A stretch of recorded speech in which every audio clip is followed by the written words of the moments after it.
Welcome to our posts. Today we will see stories of r/Pettyrevenge. My dad, trans, has discovered how to beat transphobes in the South. Someone said this should go here. We're currently in the South visiting family. When we were at a restaurant, my dad had to go to the bathroom. I'm still not entirely sure how, but a guy in there determined that he was trans and went shouting to the barman to kick my dad out. My dad, instead of trying to win that argument in a bar full of Southerners, decided to go the complete other direction. He channeled his inner Southern righteous fury and went off on that man for accusing him of being a transgender, demanded he be kicked out, and called the guy an agent of Satan. Long story short, it worked. Got the other guy and his family kicked out, and got a free beer for his troubles. I thought this sub would appreciate that. Next story. I got revenge on my bully. In school I was relentlessly bullied. Two girls in particular had it out for me. I was shy, loved to read, didn't do the popular stuff, so I was the perfect victim. They'd literally torture me by holding me down in the staircase when we were alone and sticking pinboard pins into my arms, legs and feet. When I tried to tell teachers, they said I fell onto them as they were lying on the floor or I did it myself. It didn't help that one of them was the daughter of one of the teachers at the school. Well, I finally got my revenge. I went to try out a new ice cream shop and lo and behold, one of the girls was serving the ice cream. I have multiple allergies including milk and gluten, of which the ice cream shop claimed to be cautious. So I ordered gluten and dairy-free ice cream and set my phone camera up to film the area where the ice cream was prepared because I saw that the girl had recognized me and was certain she'd try something. And she did. I caught her on camera putting a spoonful of milk in the bottom of the bowl and crumbling the gluten-consisting wafers over everything, then camouflaging it with the last scoop of ice cream. She put it down in front of me and said, "I hope you enjoy it." I sweetly smiled at her and asked if she could get the owner of the shop because I wanted to thank her for being so welcoming to guests with allergies. You can guess what happened next. I showed the owner the video and told her that I'd like to press charges, because in my country it is considered a criminal offense called inflicting bodily harm to serve someone an allergen when you know the person is allergic. The bully will never work anywhere where she'll come in contact with food again and she'll have this on her criminal record for years. Next story. Husband who dumped me now pays me not to file for divorce. My husband of 25 years decided he wanted to split up. I unsuccessfully begged him to change his mind, and spent a lot of nights crying on the bathroom floor. One thing to note is that I carried the health insurance for the family. He is self-employed. When he wouldn't change his mind, we filed for legal separation and he moved out. In the meantime, I got a bangin' new job that covers 100% of the health and dental insurance premiums for the entire family, with a $100 deductible. Sweet. He is still allowed to be on my insurance, since we are legally separated rather than divorced, and it costs me nothing to have him on my insurance. But I am petty as hell. So I charge him $400 a month for something that costs me $0. He of course is welcome to get insurance on his own in the marketplace, which would probably cost at least 2x that amount for an equivalent policy. I make sure he knows it costs me nothing, not a zip to have him on my insurance, and that his $400 per month payment is funding my upcoming trip to Spain. If you have a legal separation, getting a divorce in my state is just a matter of filing a form and paying $60. If I did that, he couldn't be on my insurance anymore. So he is basically paying me $400 a month not to file for divorce, after not wanting to be married anymore. I love it. Next story. Use my email, lose your Kohl's cash. I got a Gmail account about 20 years ago when it first came out. I was able to snag a simple email, first initial last name, think Smith at Gmail. For the last several years I have been getting all kinds of spam and legitimate emails from someone with my first initial and last name. Some of these emails seem pretty important, for instance hotel reservations and train tickets have both been sent to my email.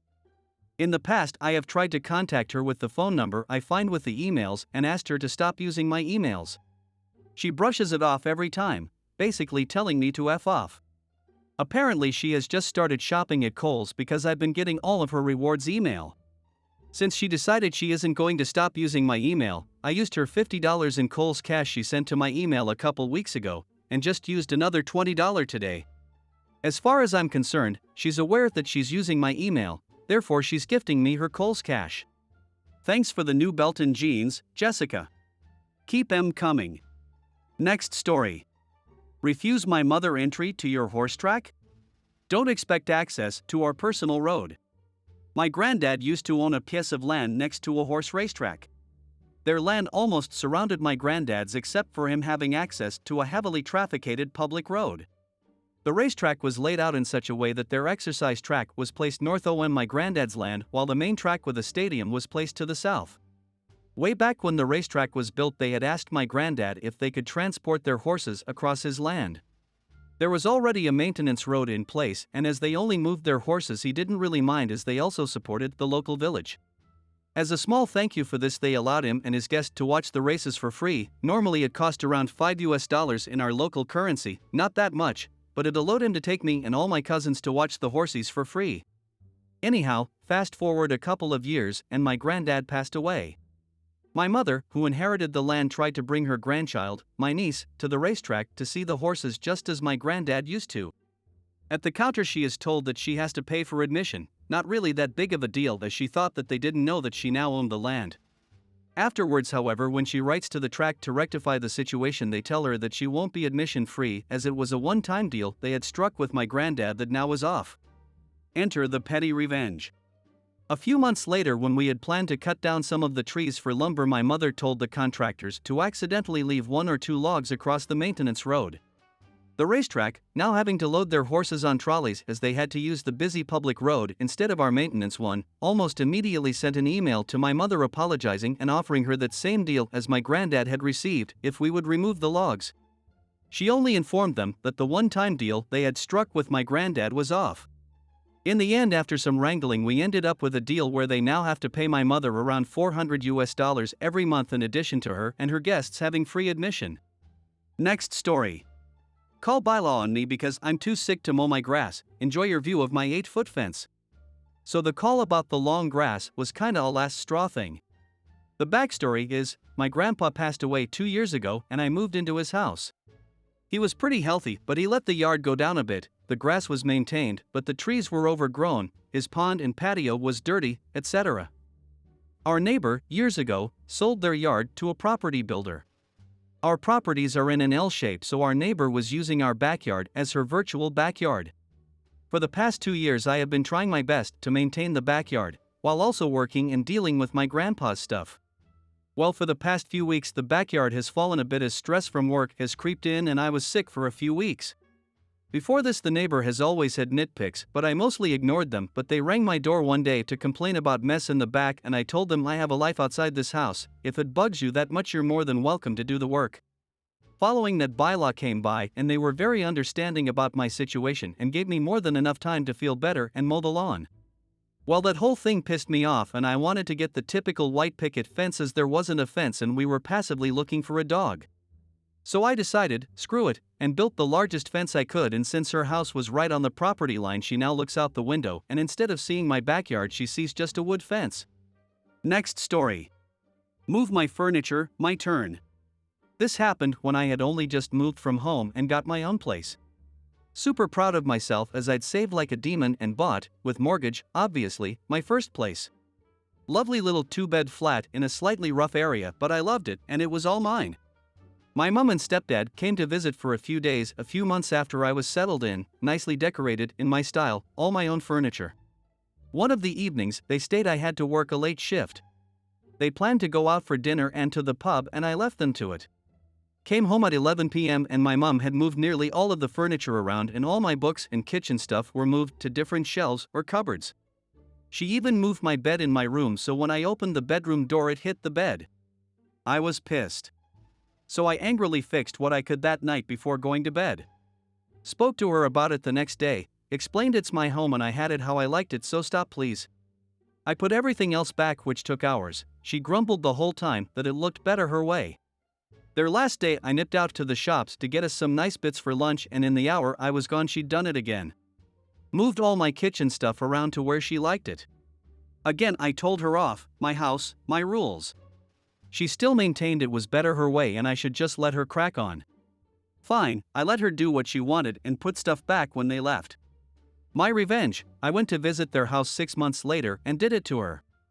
She went out to work one day and I rearranged every bit of furniture I could by myself. Everything.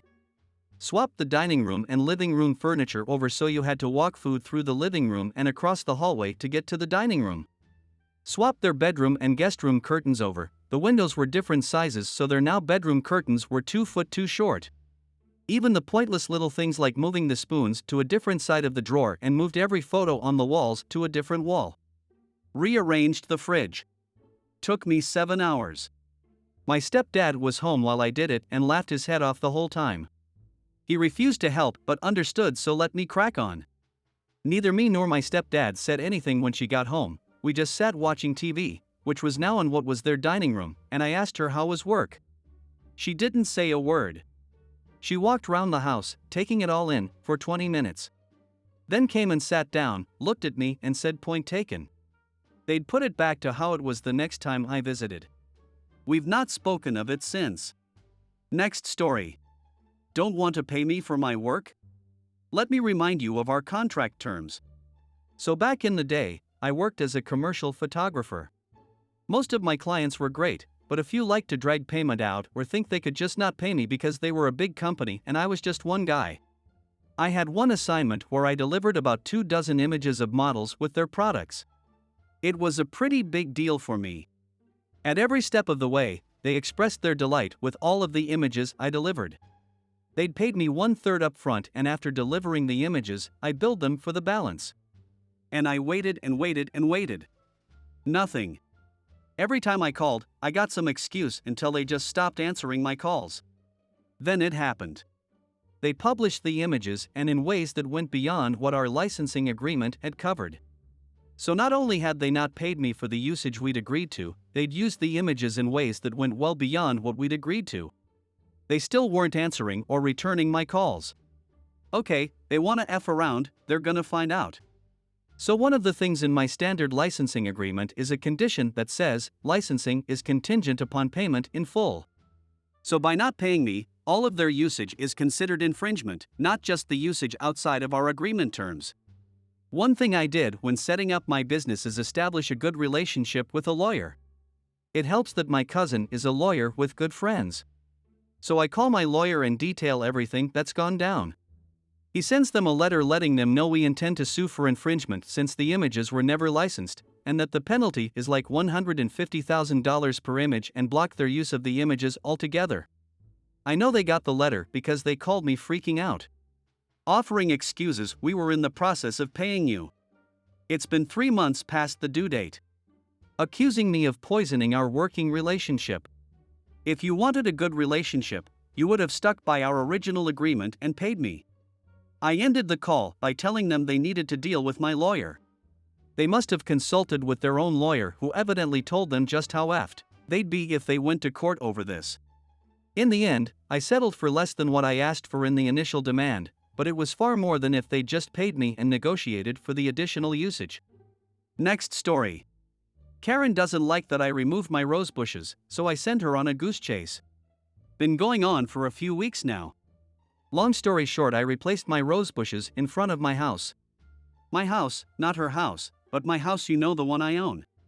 Anyway, Karen comes over and knocks on my door and tells me she doesn't like that I removed the rose bushes, and I told Karen I don't care. She asked me to clarify what I said, and I said I don't give F what you think. Shocked, she goes, "You can't speak to me like that," to which I said, "Well, I just did." She goes, "Who do you work for?" Quick thinking, I go, "Oh, I work for local HVAC company as a sales manager." She goes, "Oh, that's nice." 2 days later, Karen comes over and tells me that I'd never worked for local HVAC company and I'm lying. I smile and go, "Ops, forgot I just changed jobs. I work at local digital ad agency." Karen goes off on her merry little way. 3 days later, she comes back and advises me it's a crime to lie to her about where I work at. I laugh. She tells me I'm being super unprofessional. I laugh. Boys, I work for a 100% work from home company that no one has ever heard of, and I haven't updated my LinkedIn since I started my job, not even sure if it would be possible for a regular person to figure out who I work for. I go, "Fine, look, you can go complain to my boss if you want, but I'm the general manager at the local Ford dealer." It's been 4 days. No, I don't work at the local Ford dealer. Karen hasn't come back. Sure hope the general manager at the local Ford dealer doesn't share a similar name to mine. I hope you guys like this video. If you did, make sure like, comment, share and subscribe the channel or posts.